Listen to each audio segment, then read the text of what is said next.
আজি সৰস্বতী পূজা কি বিচৰা হৈছে মাৰ ওচৰত? ভালকে যাতে পঢ়া শুনা কৰা হয় আৰু চবৰে ভাল হয়। তো মই এবাৰ মেট্ৰিক দিব লৈছোঁ।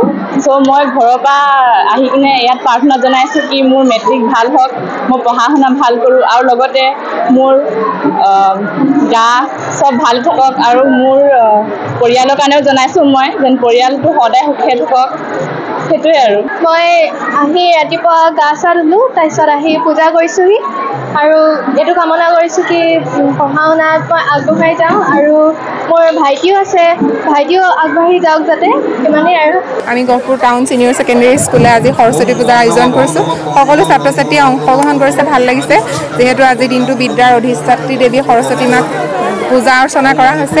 সকলোৰে মংগল হওক, সকলোলৈকে শুভকামনা যাচিলোঁ। সৰস্বতী পূজাই এবাৰ দুদিনীয়া কাৰ্যসূচী কৰিছে, সেইটো কাৰণে আমাৰ বিদ্যালয়বিলাকত আমাৰ ডিব্ৰুগড় জিলাত বিশেষকৈ গুণোৎসৱটো হোৱা নাই।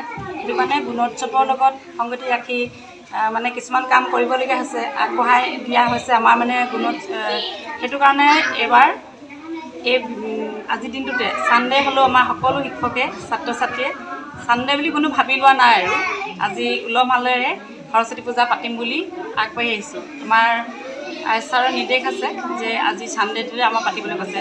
সোমবাৰে আমাৰ পাতিলে কিছু অসুবিধা হ'ব পাৰে আমাৰ শিক্ষাৰ্থীসকলৰ। 4 তাৰিখৰ পৰা যিহেতু গুণোৎসৱ, সেইবাবে আজিৰ দিনটোতে আমাৰ সকলোৱে সৰস্বতী পূজা উদযাপন কৰিছোঁ।